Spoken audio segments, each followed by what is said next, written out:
Hello नमस्कार दोस्तों, स्वागत है आपका हमारे ऑनलाइन प्लेटफॉर्म पर। मेरा नाम सूरज शर्मा है। जैसा कि आपको पता होगा कि मैंने अपने प्रीवियस वीडियोस बनाए। मेरा एक वीडियो आया G20 के ऊपर, एक वीडियो मेरा आया शंघाई कोऑपरेशन ऑर्गेनाइजेशन के ऊपर।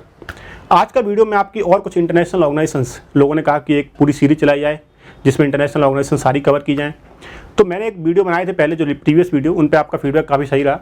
तो आज का मेरा video Asian infrastructure investment bank और न्यू डेवलपमेंट बैंक, अपना मेंस का जीएस पेपर 2 है। जो जीएस पेपर 2 में जो इकोनॉमिक्स का पार्ट ए है, इकोनॉमिक्स में भी आपको दिया हुआ है न्यू डेवलपमेंट बैंक के बारे में। तो ये मेंस का टॉपिक तो है ही, और प्री में तो इनके फैक्ट आते रहते हैं। जैसे कि प्री में इसका हेडक्वार्टर आ जाता है कि एडीबी का हेडक्वार्टर कहाँ पर है, एशियन इंफ्रास्ट्रक्चर बैंक का हेडक्वार्टर कहाँ पर है, इसके फिलहाल में इसके चेयरमैन कौन बने हैं। तो ये सारे फैक्ट जो है आते रहते हैं। यूपीएससी भी अपने एग्जाम में पूछ चुका है कि शेयर होल्डर कौन है इसके, जो एडीबी के शेयर होल्डर होते हैं, टॉप 3 शेयर होल्डर कौन है इसके। तो ऐसे क्वेश्चन जो है काफ़ी सारे एग्जाम्स में आते रहते हैं, तो इसलिए काफ़ी ज़्यादा इंपॉर्टेंट हो जाता है ये। तो एआईबी के बारे में बताऊंगा मैं आपको, उसके बाद मैं आपको एडीबी के बारे में बताऊंगा, तो एनडीबी के बारे में। तो ये सारा जो मैं आपको बता रहा हूँ, ये आपके प्रीलिम्स के लिए जो आने वाले जो एग्जाम है उनके लिए काफ़ी ज़्यादा इंपॉर्टेंट है, क्योंकि इनके हेडक्वार्टर और इनके बारे में जो जनरल नॉलेज है आपको उतनी पता होनी चाहिए। तो मैं आपको इस वीडियो में उतनी नॉलेज बताऊँगा। देखो, तो शुरू करते हैं अपना लेक्चर। देखिए आप दोस्तों, जैसे कि पहला अपना मैं बताऊंगा आपको एआईबी के बारे में, एशियन इंफ्रास्ट्रक्चर इन्वेस्टमेंट बैंक। आपको नाम से समझ में आ रहा होगा कि एशियन इंफ्रास्ट्रक्चर इन्वेस्टमेंट बैंक ये एशिया में काम करती होगी, लेकिन ऐसा नहीं है। एशियन इंफ्रास्ट्रक्चर इन्वेस्टमेंट बैंक जो है चाइना ने इनिशिएटिव लिया था। चाइना के जो राष्ट्रपति हैं शी जिनपिंग जी, उन्होंने 2013 में एक समिट हुई थी, उसमें ये इनिशिएटिव लिया कि एआईबी को फॉर्म किया जाए। 2016 में ये फॉर्म में आई। पहला क्वेश्चन तो एग्जाम में यही आएगा कि एआईबी कब फॉर्म में आई, तो इसका आंसर होगा 2016। 2016 में जो है Asian infrastructure investment bank form में आया। तो पहला क्वेश्चन ये हो गया। उसका दूसरा क्वेश्चन ये आएगा कि एशियन इंफ्रास्ट्रक्चर इन्वेस्टमेंट बैंक का हेडक्वार्टर कहाँ है। दूसरा क्वेश्चन का आंसर होगा बीजिंग। बीजिंग चाइना में इसका हेडक्वार्टर है। 2 क्वेश्चन हो गए आपके। कौन का फॉर्म में हुआ, 2016 में फॉर्म हुआ, हेडक्वार्टर कहाँ है इसका, बीजिंग में है। उसके बाद तीसरा क्वेश्चन ये आता है, यूपीएससी भी अपने एग्जाम में पूछ चुका है क्वेश्चन, कि लार्जेस्ट शेयर होल्डर कौन है इसके। तो लार्जेस्ट शेयर होल्डर आपको याद रखने हैं। पहली बात, इसके अभी 105 मेंबर हैं। टोटल मेंबर कितने हैं, 105। और 105 में से जरूरी नहीं है कि इसके मेंबर्स ओनली ऑन एशिया से ही आए, इसके member all over the world से आते हैं। ठीक है, ये क्वेश्चन अगर स्टेटमेंट में आए कि एआईआईबी के जो मेंबर्स होते हैं ओनली ऑन एशिया से आते हैं, तो ऐसा बिल्कुल भी नहीं है। इसका जो लार्जेस्ट नॉन रीजनल मेंबर है, नॉन रीजनल का मतलब ये होता है यूरोप में इसका एक मेंबर है जर्मनी। तो जितने भी एशिया से बाहर जो मेंबर हैं उनमें सबसे बड़ा शेयर होल्डर जर्मनी है इसका। और लार्जेस्ट शेयर होल्डर में बात करूं तो चाइना इसका लार्जेस्ट शेयर होल्डर है, और दूसरे नंबर पे आता है इंडिया। तो आपसे पूछा जाए कि इंडिया का जो शेयर होल्डर है वो इंडिया कौन से नंबर पे आता है, तो इंडिया सेकंड नंबर पे आता है। चाइना का 26% शेयर है इसमें, और इंडिया का जो है 7.8% शेयर है एशियन इंफ्रास्ट्रक्चर इन्वेस्टमेंट बैंक के अंदर। India second largest share holder है किसके अंदर, एआईआईबी के अंदर। तो मैंने आपको इतने फैक्ट बताए। कब फॉर्म हुआ, 2016 में फॉर्म हुआ। इसका हेडक्वार्टर कहाँ है, इसका हेडक्वार्टर बीजिंग चाइना में है। इसका लार्जेस्ट शेयर होल्डर कौन है, चाइना है।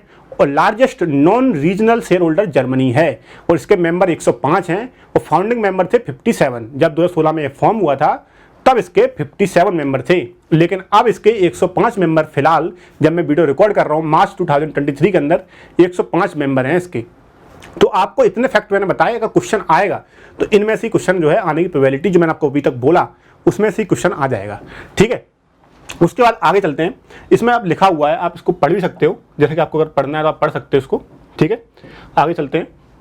देखिए होता क्या है कि इसमें लिखा है कि एआईबी के बारे में कि एशियन इंफ्रास्ट्रक्चर इन्वेस्टमेंट बैंक एक इंटरनेशनल डेवलपमेंट बैंक है। इंटरनेशनल डेवलपमेंट का मतलब ये होता है कि दुनिया में ऑल ओवर द वर्ल्ड और एशिया के अंदर इंफ्रास्ट्रक्चर प्रोजेक्ट्स जो होते हैं, डेवलपमेंट के लिए काम होते हैं, उन सब में जो है एआईबी काफ़ी ज़्यादा हेल्पफुल होता है। मैंने आपको बताया कि एआईआईबी में India second largest share holder है, लेकिन सबसे ज़्यादा लोन किसने लिया है, लेकिन लोन लेने में जो है इंडिया टॉप पे आता है। इंडिया टॉप कंट्री है जो आता है इसमें। ठीक है, किसमें, लोन लेने में सबसे ज़्यादा बड़ा जो शेयर जो इंडिया ने लिया है इस लोन। ठीक है, ये भी आप याद रखना।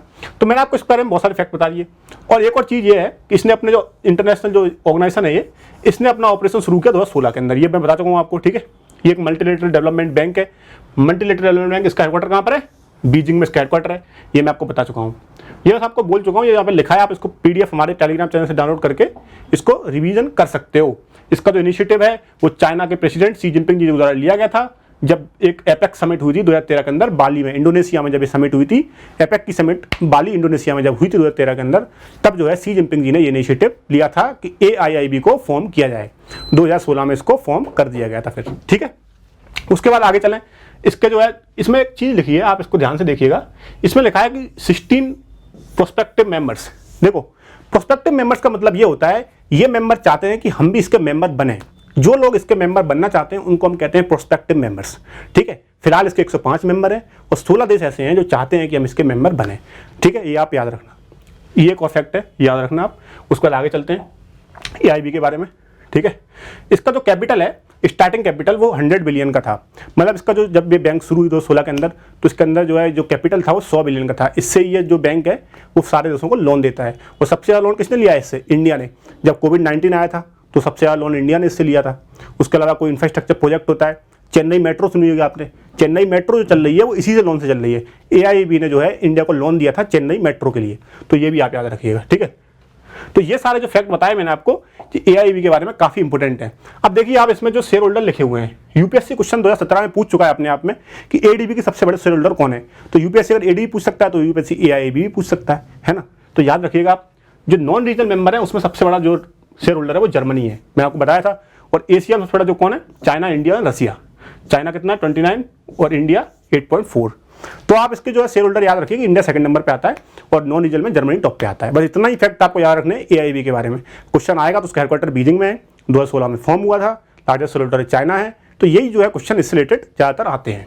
ठीक है, तो मैंने आपको एशियन इंफ्रास्ट्रक्चर इन्वेस्टमेंट बैंक के बारे में इतने फैक्ट बताए, यही फैक्ट जो है इंपॉर्टेंट है। उसके बाद इसके मेंबर बताए थे मैंने आपको, फाउंडिंग मेंबर 57 थे, उसके बाद अब 105 हो चुके हैं। तो यही जो है आपको याद रखना है, यही यहाँ पे लिखा हुआ है। ठीक है, उसके बाद आगे चलें, इसके बारे में और देखें। जो आपने सुनी होगी काफ़ी सारी क्रेडिट रेटिंग एजेंसी होती हैं, जैसे मूडीज सुनी होगी आपने फिच सुनी होगी, आपने S&P, स्टैंडर्ड्स एंड पुअर। ये दुनिया की काफ़ी ज़्यादा क्रेडिट रेटिंग एजेंसी होती हैं जो इसको रेटिंग करती हैं। और इसकी रेटिंग AAA आई थी। मतलब क्या हुआ, जो रेटिंग दी गई इसको, एशियन इंफ्रास्ट्रक्चर इन्वेस्टमेंट बैंक को जो रेटिंग दी गई वो AAA रेटिंग दी गई है। किसके द्वारा? मूडीज के द्वारा। आपसे क्वेश्चन ये भी आ सकता है प्रीलिम्स में कि मूडीज, S&P ये सब न्यूज़ में रहते हैं, क्या है ये? तो ये सारी क्रेडिट रेटिंग एजेंसी हैं, ये सारी जो है USA में ये काम करती है, न्यूयॉर्क से काम करती हैं सारी की सारी। तो ये भी आप याद रखिएगा कि इसको AAA रेटिंग दी गई है। तो ये क्वेश्चन याद रखना आप। लार्जेस्ट शेयर होल्डर चाइना बता दिया मैंने आपको, वोटिंग शेयर बताइए आपको इसका, लार्जेस्ट चाइना और सेकंड नंबर पे इंडिया और थर्ड नंबर पे रसिया। टॉप 3 याद रखना आप बस, चाइना, इंडिया एंड रसिया, ये इसके टॉप 3 शेयर होल्डर हैं। इंडिया सेकंड पे आता है, ये ज़्यादा इंपॉर्टेंट है। और इंडिया का इसके साथ क्या रिश्ता रहा है, मैंने बताया आपको। काफ़ी सारे जो इंफ्रास्ट्रक्चर प्रोजेक्ट हैं, चेन्नई मेट्रो हो, कोविड-19 का समय, पेंडेमिक का समय हो, काफ़ी सारे लोन इंडिया ने जो है AIB से लिए हैं। तो AIB के बारे में मैंने आपको सारा बता दिया है, जो क्वेश्चन प्रीलिम्स में आ सकता है। मेंस में मुश्किल ही ऐसे क्वेश्चन आए, लेकिन प्रीलिम्स में अगर आएगा तो आपका क्वेश्चन आप गलत नहीं हुआ। ठीक है, तो आगे चलते हैं दोस्तों। ठीक है, मैंने आपको बताया था, ये सब मैं आपको बोल चुका हूँ पहले ऑलरेडी, इंडिया को क्या क्या क्या इससे मिला है, कोविड-19 में लोन लिया, ये सब। उसका अपन आप दूसरे चीज़ पे आते हैं। मैं आपको बताया था कि मैं आपको एशियन इंफ्रास्ट्रक्चर इन्वेस्टमेंट बैंक के अलावा न्यू डेवलपमेंट बैंक के बारे में बताऊंगा। तो न्यू डेवलपमेंट बैंक को कहा जाता है ब्रिक्स बैंक। ब्रिक्स आपको पता होगा, मैं आपको ब्रिक्स की हिस्ट्री बता दूं थोड़ा सा।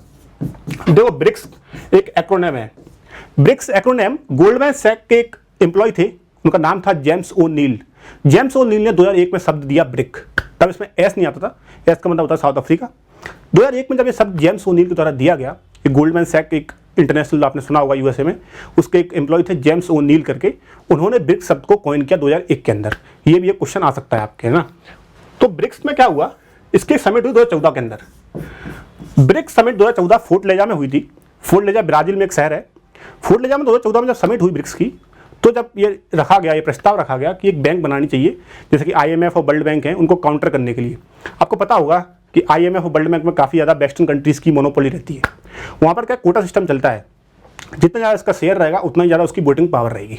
लेकिन NDB में ये प्रस्ताव रखा गया कि इसमें जो है पाँचों के पाँचों मेंबर की जो है वोटिंग पावर इक्वल रहेगी, जिससे क्या है कि इसको काउंटर करने के लिए न्यू डेवलपमेंट बैंक बनाई गई। किसको काउंटर करने के लिए? IMF और वर्ल्ड बैंक को काउंटर करने के लिए। तो न्यू डेवलपमेंट बैंक काफ़ी इंपॉर्टेंट हो जाती है। 2014 में इसका फॉर्म किया गया। इसको कहाँ पर किया गया? फोर्ट लेजा ब्राजील में किया गया। ठीक है, तो ब्रिक्स मेंबर ने इनको जो है फॉर्म किया। अब न्यू डेवलपमेंट बैंक का हेडक्वार्टर कहाँ है? इसका हेडक्वार्टर शंघाई में है, शंघाई चाइना। मैंने आपको पिछले वाले में बताया था कि एशियन इंफ्रास्ट्रक्चर इन्वेस्टमेंट बैंक का हेडक्वार्टर कहाँ पर है? बीजिंग में है। बीजिंग भी चाइना में ही है। और इसका हेडक्वार्टर कहाँ पर है? शंघाई में। शंघाई जो है दुनिया की लार्जेस्ट पोर्ट सिटी है। Largest port city of world कौन सी है? शंघाई। यहाँ का जो हार्बर है, जो शंघाई हार्बर है, वो बहुत बड़ा है। यहाँ पर काफ़ी ज़्यादा जो है इंटरनेशनल कार्गोज आते हैं और यहाँ पर जो है डंप करते हैं। ठीक है, तो शंघाई में जो है चाइना की बहुत फेमस सिटी है जहाँ पर इसका हेडक्वार्टर है, तो ये भी आप याद रखना। उसके बाद न्यू डेवलपमेंट बैंक कब बना? 2014 में बताया था मैंने आपको, 2014 में इसका प्रस्ताव रखा गया था और 2015 में इसको इस्टेब्लिश कर दिया गया था ऑफिशियली, ठीक है। उसके बाद इसके ऑपरेशन शुरू हुए। इसकी जो स्टार्टिंग जो कैपिटल थी वो 50 बिलियन थी। 50 बिलियन कैसे थी? जैसे ब्रिक्स देश हैं, ब्रिक्स में कौन आता है? ब्राज़ील आता है, रशिया आता है, इंडिया आता है, चाइना आता है और साउथ अफ्रीका आता है। पांचों देशों ने 10-10 बिलियन दिए, तो टोटल इसका कैपिटल हो गया 50 बिलियन का। तो इसमें वोटिंग शेयर बताया था मैंने आपको कि वोटिंग शेयर पांचों के पांचों का बराबर होता है। क्यों बराबर किया गया था? क्योंकि वर्ल्ड बैंक और IMF में जो है काफ़ी ज़्यादा मोनोपोली वेस्टर्न देशों की रहती थी, उसमें जो है काफ़ी ज़्यादा वोटिंग और कोटा सिस्टम चलता है। उसको काउंटर करने के लिए ही न्यू डेवलपमेंट बैंक यानी ब्रिक्स बैंक बनाया गया, ठीक है। तो ये आप याद रखना, इसका 50 बिलियन का कैपिटल था। ये सब चीज़ें, ये सब फैक्चुअल, आपसे केवल ये फैक्चुअल पूछा जाएगा। 2015 में बनी, इसका कैपिटल कितना था? 50। और इसके मैं आपको बताऊंगा भी शेयर होल्डर कौन है। तो शेयर होल्डर से क्वेश्चन आने की प्रोबेबिलिटी ज़्यादा रहती है कि लार्जेस्ट शेयर होल्डर कौन है और ये कौन है। एक क्वेश्चन और आ सकता है कि जो न्यू डेवलपमेंट बैंक जब बना 2015 में बना, उसके जो पहले चेयरमैन कौन बने थे? पहले प्रेसिडेंट, फर्स्ट जो प्रेसिडेंट थे वो इंडियन थे, इसलिए इंपॉर्टेंट ज़्यादा हो जाता है। इसके पहले प्रेसिडेंट थे HB Kamat. HB Kamat India के ही है, तो इनको जो है इसका पहला प्रेसिडेंट बनाया गया। आपको पता होगा ये जब ये बना था जब 2016 में, तो काफ़ी सारे बनडे एग्जाम में क्वेश्चन आया था ये कि पहले जो चेयरमैन जो प्रेसिडेंट है वो कौन बने। तो HB कामत, ये आप अभी याद रखिएगा, ठीक है। HB कामत जो है पहले इसके कौन बने? पहले प्रेसिडेंट बने थे, ठीक है। और इसका एक और क्वेश्चन करंट का बताऊँ मैं आपको। करंट में क्या हुआ? इसके 2 नए मेंबर बने हैं अभी फिलहाल में। पिछली साल ही तो इसके 2021 के अंदर 2 नए मेंबर बनाए गए। कौन कौन? Bangladesh and UAE। ये क्वेश्चन आपसे करंट का आएगा पेपर में, इसलिए आप याद रखना इसको, मैं बता दूं आपको, है ना। ये क्वेश्चन इंपॉर्टेंट है कि करंट में इसका मेंबर कौन बना है। बांग्लादेश और UAE, है ना। ये देखिए यहाँ पे लिखा हुआ है Bangladesh and UAE become member of NDB in September and October 2021। तो ये करंट का क्वेश्चन आप याद रखना कि इसके 2 मेंबर नए बन चुके हैं। कौन कौन? बांग्लादेश और UAE, ठीक है। ये क्वेश्चन भी करंट का है, याद रखना आप। उसका के फाउंडिंग मेंबर पांचों के पांचों याद है आपको, ब्रिक्स मेंबर ही थे पांचों के पांचों, है ना। उसको एडिशनल इन्फॉर्मेशन यहाँ पे दी हुई है, आप इसको पढ़ लीजिए। इससे क्वेश्चन आने की प्रोबेबिलिटी काफ़ी कम है। लेकिन इसका जो है रीजनल ऑफिस खोला गया, जैसे कि बताया मैंने आपको, इसका हेडक्वार्टर शंघाई में है, लेकिन इसके कुछ रीजनल ऑफिस खोले गए हैं। एक खोला गया जोहानिसबर्ग में, कहाँ पर? साउथ अफ्रीका में। जोहानिसबर्ग साउथ अफ्रीका में आता है। एक खोला गया साओ पोलो में, साओ पोलो ब्राज़ील में एक सिटी है, तो साओ पोलो में एक और इसका रीजनल हेडक्वार्टर खोला गया। तो ये इसके रीजनल है, लेकिन मेन एग्जाम में आएगा शंघाई में इसका हेडक्वार्टर है, वही एग्जाम में पूछा जाता है आप लोगों से, ठीक है। तो ठीक है, आगे चलते हैं। और उसके बाद इसके फोकस एरिया क्या क्या है? देखो, ट्रांसपोर्ट पे, इन्वायरमेंट पे, सोशल इंफ्रास्ट्रक्चर, डिजिटल इंफ्रास्ट्रक्चर और डिजिटल इकोनॉमी बढ़ाई जा रही है काफ़ी ज़्यादा, ग्रीन इकोनॉमी बढ़ाई जा रही है काफ़ी ज़्यादा, इन चीज़ों में पुश दिया जा रहा है। तो यही सब इसके फोकस एरियाज हैं। क्वेश्चन आएगा आपसे फैक्चुअल प्रीलिम्स में, मैं बता चुका हूँ क्वेश्चन क्या आएगा शुरू में ही। कब फॉर्म हुआ, हेडक्वार्टर कहाँ है, फाउंडिंग मेंबर कौन थे और लार्जेस्ट शेयर होल्डर कौन है। पेड अप कैपिटल शुरुआत में इसका 50 बिलियन था, ये भी याद रखना। और पहले जो प्रेसिडेंट थे वो HB कामत जी थे, ठीक है, ये याद रखना एक। उसके बाद NDB के फाउंडिंग मेंबर बता चुका हूँ, 50 बिलियन बता चुका हूँ मैं आपको, सबको 10 बिलियन था, ये सब बता चुका हूँ मैं आपको। ये PDF आपको मिल जाएगी। देखो, इसके अभी के हेड बताऊँ मैं आपको, मार्कोस त्रायो इसके जो प्रेजेंट के हेड हैं। ये क्वेश्चन करंट का है, आने वाले एग्जाम में आ सकता है, याद रखना। ब्राज़ील से बिलोंग करते हैं। कौन इसका नाम है? मार्कोस त्रायो इसका नाम है। तो अपना यहाँ पर ये कंप्लीट होता है लेक्चर। तो आशा करता हूँ आपको काफ़ी सही लगा होगा। और प्रीलिम्स में जो है आपको क्वेश्चन इससे ही आएगा, सिंपल मैंने बता दिया आपको, क्वेश्चन सिंपल ही आना है इससे। आप अगर इतना भी देख लोगे तो आपका क्वेश्चन जो अगर आया तो गलत नहीं होगा। सो आप देखते रहिए CMICS। Thank you very much, all the best.